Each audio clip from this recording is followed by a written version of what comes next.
Olulu sasazo lwendaba zisiza ngqo kwikomkhulu le-SABC e-Auckland Park eGauteng nazo ziphambili. Kuyimanje nje emsebenzini ngifanele ngibe khona ngabo 6 ekseni. Angifikile emsebenzini andakuyeki. Bashiyeke belambatha abakhweli ngenxa yogwayimbo oluqubayo lweteksi eThekwini nakwingingqi iintsuku ezintathu zilandelelana. Isiphethe kabuhlungu yona ngombana umakhelwane lo umakaphumzile bekumuntu esazanako and esakhelene kamnandi singanankinga. Isiphethe kabuhlungu sibomakhelwane. Amapolisa aseMpumalanga athe bhazalala ephanda amatyala amabini ogebengo abandakanya ipolisa nomama wentombi elincumanayo ababhubhe kwisiganeko sodubulo kwaMhlanga. Uluntu lakwaTheme Springs kwiMpumarandi lusikelwa ngeziko leendidi zemidlalo elikumgangatho ophezulu.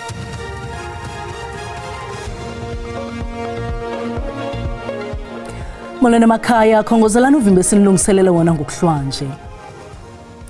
Ugwayimbo oluqubayo lweteksi eThekwini nakwingingqi ezingqongileyo lushiya abakhweli abaninzi bedinga isithuba seentsuku ezintathu zilandelelana emva kokuba abaqhubi beteksi bebeke phantsi izixhobo. Olu gwayimbo luqaliswe imibutho yeteksi yakwaDabeka neClermont ebutsheni bale veki. Namhlanje ushishino lweteksi lumiswe ngxi kwisixeko saseThekwini. Abaqhubi beteksi batyhola umasipala ngokuthimba iiteksi zabo ezingaphaya kwama-20 ngongafanelekanga. Izinkumbi zabagibeli abahlala ezindaweni ezingaphansi kwetheku zisale dengwane kusukela ekuseni namhlanje.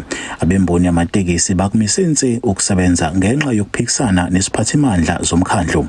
Abemboni yamatekisi basola amaphoyisa kamasipala wetheku ngokushaqa amatekisi abo. Abagibeli bathi lesiteleka siyabakhathaza kakhulu. Kuyimanje nje emsebenzini ngifanele ngibe khona ngabo 6 ekseni. Angifikile emsebenzini andakuyeki. Namhlanje kuwesi kakhulu ngoba ngikwazi ukufika emsebenzini. Kunzima nje kunzima khulume angazi ngachaza nje nayi. Kulikhona impela nje. Umhlangano ophuthumayo obanjwe izolo abemboni yamatekisi nomkhandlu wetheku awuzange ukwazi ukunqanda lesiteleka. Umasipala wetheku uyavuma ke ukuthi usabhekene nenselelo yokusalela emuva ngokuhlinzeka izimoto ngezimvume zokusebenza. Kuthiwa zingama-25 izimoto ezishaqiwe amaphoyisa omkhandlu. Uma ushilo ukuthi umnyango wakhe uvulekile, uma imboni idinga ukuthi ixoxe naye, he will avail himself akwazi ukuthi bahlangane ngoba sonke simisele kuboneni amateksi ebuya esebenza. Iziphathimandla zedolobha zithi akubanga khona ukuphazamiseka kokusebenza kwamabhasi kanye nezimoto ezincane. Imizamo yokuthola ukuphawula kwabemboni yamatekisi ayizange iphumelele. NginguSimphiwe Makhanya wezindaba ze-SABC ngiseThekwini. Amapolisa aseMpumalanga aphanda amatyala amabini ogebengo abandakanya ipolisa nomama wentombi elincumanayo ababhubhe kwisiganeko sodubulo kulandela ingxabano yasekhayeni kwaMhlanga eMpumalanga. Ngokwengxelo ingxabano iqale emsebenzini phakathi kwesibini esithandanayo samapolisa eKwaGafontein yabheka kwikhaya leBhinqa emva kokuba indoda eyambonzeleka kwikhaya layo kubhubhe unina weBhinqa kwane-constable eyindoda kwindawo yesiganeko. Isiganeko sogebengo esothusayo nesishiya usapho lutandathekile. Ngokwengxelo ipolisa ilindoda limbonzeleke ngale festile ngoqhiza lantyuzisa ngembumbulu labulala unina wentombi yancumanalo. Ipolisakazi laphindisa lidubula lendoda nayo yasweleka. Logama ipolisakazi lelonzakala laleqiswa esibhedlele. Bangifonele nje ekseni bangitshela ukuthi sebangibiza nje njengokuthi ngikade ngizokuvakatsha. Ngabe sengeza nangifika la thola bomama bagcwele ngendlini bakhona umama omunye bathi umama Dawo wangichasela ukuthi okwenzakaleni. Ngokufanayo abahlali nabamelwane banxunguphele. Hawa ngizobuhlungu obunyene ehleka angikuza bengikhona ukukhuluma. Isiphethe kabuhlungu yona ngombana umakhelwane lo umakaphumzile bekumuntu esazanako and esakhelene kamnandi singanankinga. Isiphethe kabuhlungu sibomakhelwane. Amapolisa alukhalimele udushe ememelela sibosingathwa ngobunono ingxabano zasemakhaya. The matter has been strongly condemned by the acting provincial commissioner of the SAPS in Mpumalanga, Major General Dr. Zef Mkhwanazi, who indicated that members of the police who experience some challenges in their relationship, they must make use of employee health and wellness and other services that are there. uphando lusaqhuba. Usomlomo wendlu yowisomthetho uThoko Didiza uthi usasiqwalasela isindululo sesiphakamiso sokungathenjwa kaMongameli Cyril Ramaphosa. Esisindululo sokungathenjwa singeniswe liqela lezopolitiki MK Party kutshanje. Isindululo sokungathenjwa kukaMongameli Ramaphosa sibangelwe zizithyolo ezenziwe ngumkomishinala wamapolisa KwaZulu-Natal uLieutenant General Nhlanhla Mkhwanazi malunga nokungenelela kwezopolitiko kwingalo yomthetho. Iqela le-MK Party nalo alizange livuyiswe kukuba umphathiswa wamapolisa uSenzo Mchunu abekwe kwikhefu ekhethekileyo endaweni yokuba agxothwe ngenxa yokubandakanyeka kwakhe kumatyala okuchitha ibhunga ebeliphanda ngokubulawa okujoliswe kwezopolitiko. Not sure where it slots in, but we've submitted a motion of no confidence and would like to know when it will be tabled, how far it is. I know there were amendments that were submitted. I don't see it on the program or anywhere in this agenda. The party has done a resubmission of the motion, and we have gone through it technically. We're finalizing that. The advice that will be presented to the Speaker. Honorable Kubela, I just want to indicate that your matter is being attended to. We didn't raise it on the program because we needed to respond to the party first after you had resubmitted, and then thereafter it will be duly dealt with. Kwesisiphakamiso sokungabi nantembeko ngakumongameli lo mbutho ukwakhanganya ukonyuka kwamazinga olwaphulomthetho, ulawulo gwenxa lwezoqoqosho kunye nemiba yokhuseleko lelizwe. Esisiphakamiso sikwatyhola ngelithi ubunkokheli bukaRamaphosa buphulukene nokuthenjwa luluntu. Inathu ithi ifuna ukubona hona mbutho umdala wotishala uqina kwaye umanyene nakakumbi emva kwenkomfa. Lo mbutho ubamba isession ekhethekileyo ukonyula inkokheli zawo ezilishumi eziphezulu. Umongameli weNathu uthi inkqubo yolonyulo ibilungile kwaye ibivulelekile. Ukwabongoze abo bazayo kubunkokheli kuba beze nesisombululo kwimingeni yotishala.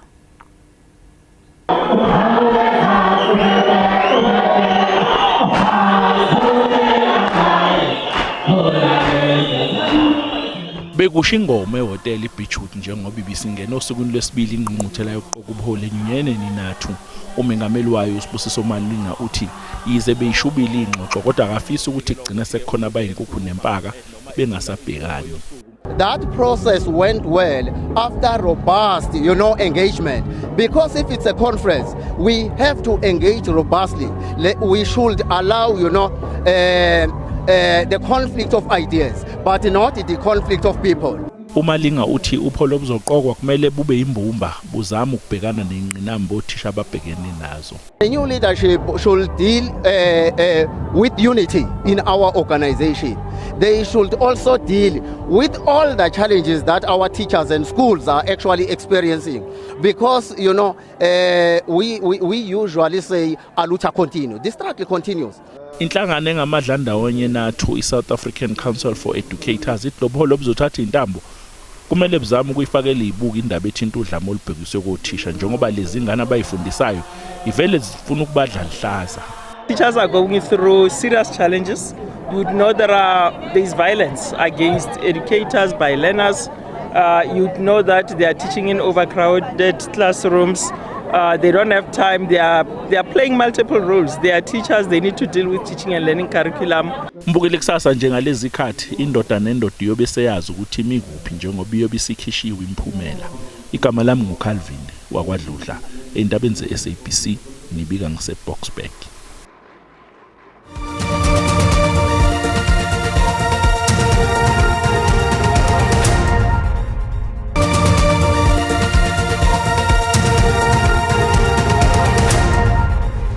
Sinamkele kwakhona sikwabulisana kwabo basandula ukungena uyakwazi ukuzibukela izindaba ku-SABC Plus ukanti kuphela nje kwazi ungazifumana kwikhasi lika YouTube ngokuba uthi SABC indaba zesiXhosa. Masiphinde silume kwinqaku lethu elihamba phambili ngalenhlwa.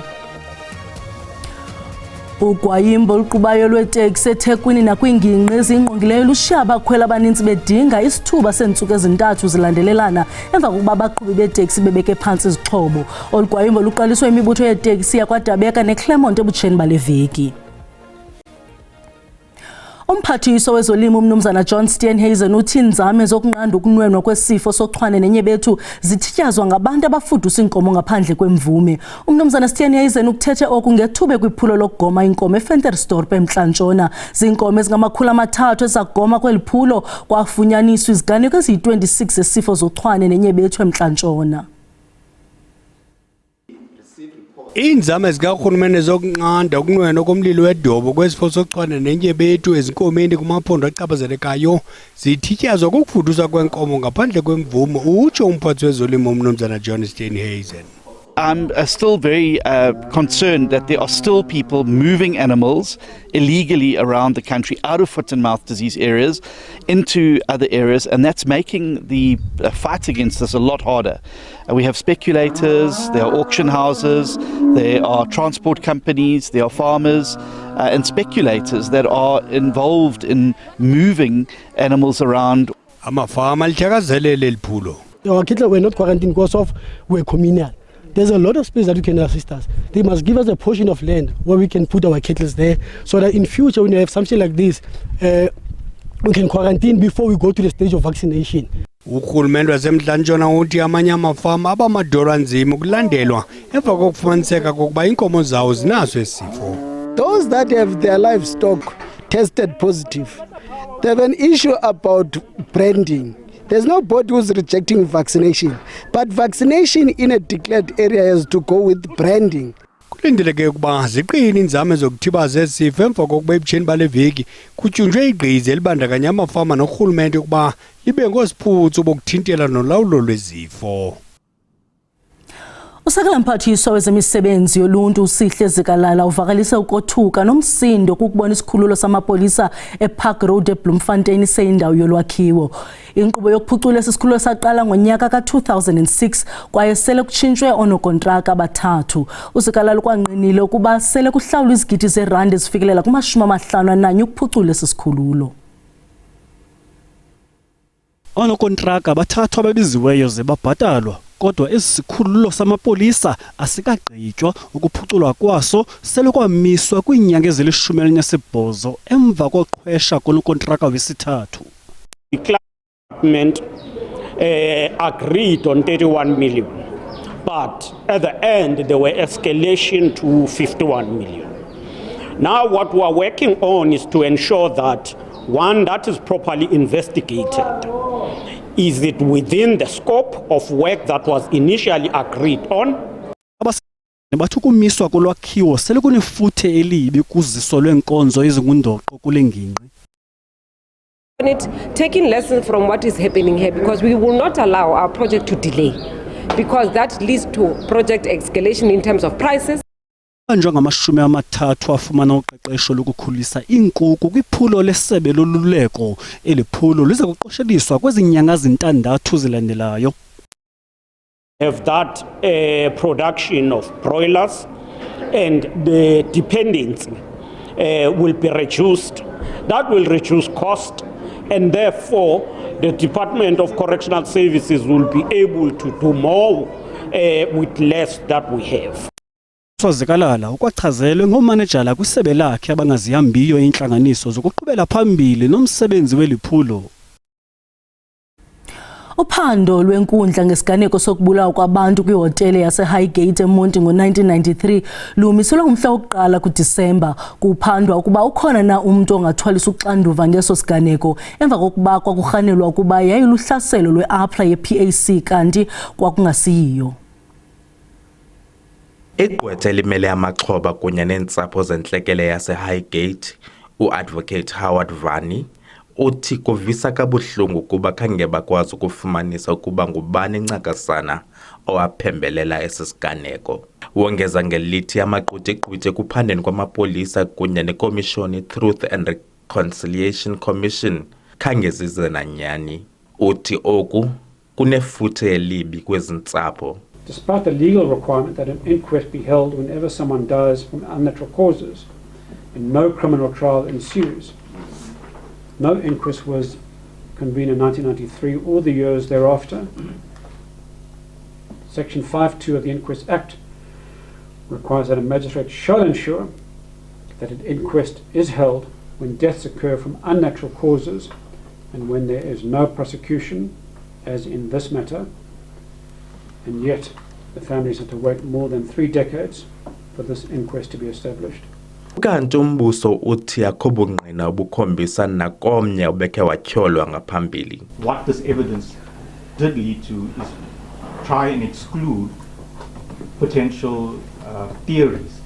So where we would have, for example, a narrative that Upload was involved, evidence was led to indicate that the manner in which this attack was concluded or conducted did not match other Upload attacks.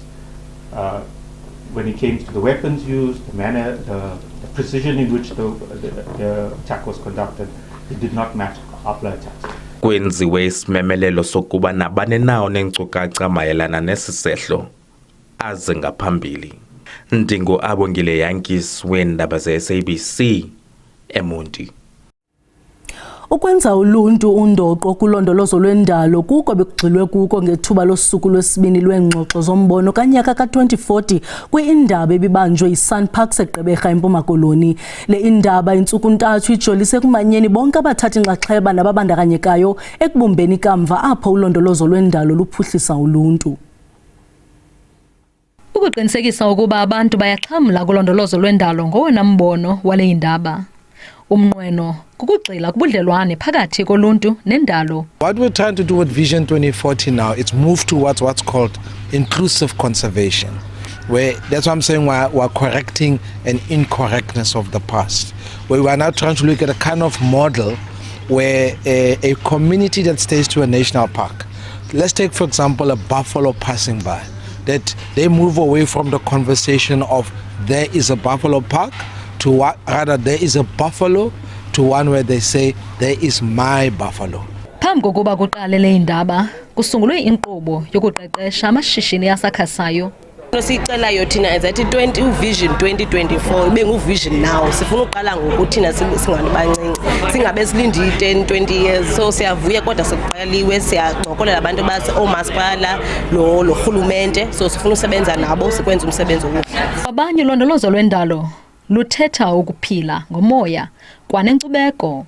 Kubaluleke kakhulu ukuthi uma kukhulunywa ngokulondolozwa kungakhulunywa ngathi njengemphakathi engathi into esingayazi, into esingazalwanga kuyona, into imvelaphi yethu ingekho kukona. Urhulumente uthi kulindeleke ukuba uqoqosho lwelicandelo luvule amathuba engqesho kwiindaba ze-SABC. Ndingo-Anda Nqonji, Gqeberha.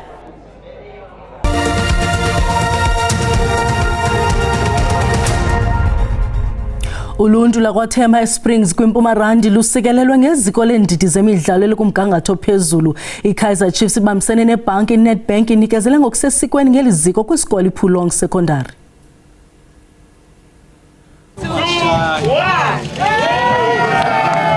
iChiefs neNedbank zinikezele ngeziko leendidi zemidlalo kwisikolo iPhulong Secondary kwaThema. Amakhozi abenenyweba yokuba inxalenye yalomsitho kuba ezintshatsheli ezitshilayo zendebe yeNedbank. Mlawuli wentengiso noshishino kwiChiefs uJessica Motaung uthi bakhethe isikolo ngenxa yokhogwano lwaso neqela labasetyhini iSprings Home Sweepers eliza kuqeqeshwa kweli ziko. We're very deliberate in our choice. Not only was it really helping the community, the schools around here, but also helping to give facilities to women's football. Umnini we-Home Sweepers nwayisa uqeqesha ibanyana uJoseph Mkhonza uziqhwabele izandla inzame zeqela awayisakulidlalela amakhosi. We appreciate everything that Chiefs has done for this township, because if you look back, there's about 6 players that played for Chiefs from this township. Baqhulumancile abafundi leli ziko elitsha lemidlalo. As a school, we feel very grateful because we don't really receive much sponsors because of the area that we're in. So we're very grateful that we were chosen to be built to this multi-purpose that will also inspire more dreams. Abafana bokuthula noxolo bakwanikezele ngezixhobo nezinxibo zemidlalo kwesisikolo. Kwazingena ngoku umbutho onoteksi eThekwini KwaZulu-Natal ubhengeze ukuba luphelisiwe ugwayimbo lweteksi ukusukela ngokuhlwanje okuthetha ukuba iiteksi ziza kuhamba ngokwesiqhelo ngomso kusasa kule ngingqi yaseThekwini. Sibulele mawethu ngokusibeleka indlebe sinikhumbuze zangomso ziza noxa bethu ngesizulu busuku benzolo.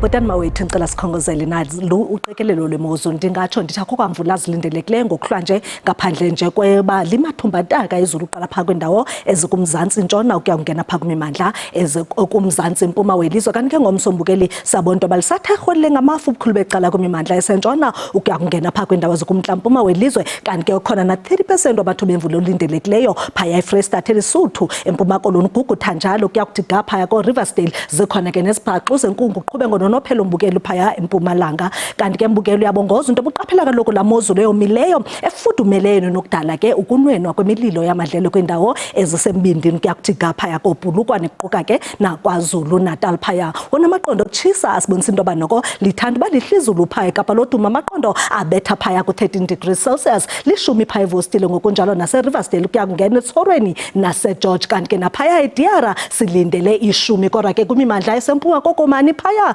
sabonto bamaqondo athanda baphantsi ngesithandathu eRhafu sisihlanu ngelixa esisixhenxe phaya eMakhanda naseNxuba kuba ke wena uphaya eBhethlehem lindela u4 degrees phinda thathisa amaqondo kufudumale ngo14 phaya eGauteng ngelixa phaya eliphalale nasePitoli silindele u17 degrees kwimimandla esentshona ngomsombukeli noko kuthande ukuphola amaqondo abetha phaya ku20 eRiversdale naseKapa Loduma phaya kodwa kehle ngo18 eSutherland phinda thathise ngo33 eUppington fudumele nje kakuhle kanti ke naphaya Bloemfontein kobutshabelo kuyoqhinda phaya koThabanchu silindele imozulu efudumeleyo ngo29 kanti ke Kimberley ngo31 ngelixa phaya eKomani ukuyongena phaya koHewu eVetlisi phaya silindele imozulu epholileyo ngo24 kuphole kakuhle ke naphaya eCofimvaba nakoQombolo enkomfeni phaya silindele nokwemozulu epholileyo nakanti ke napha koNqamakho koDutywa kuyoqhinda phaya koNdabakazi kuthande ukuphola nje kakuhle maniphele emehlweni nisalenhlizweni kamnandi mawethu.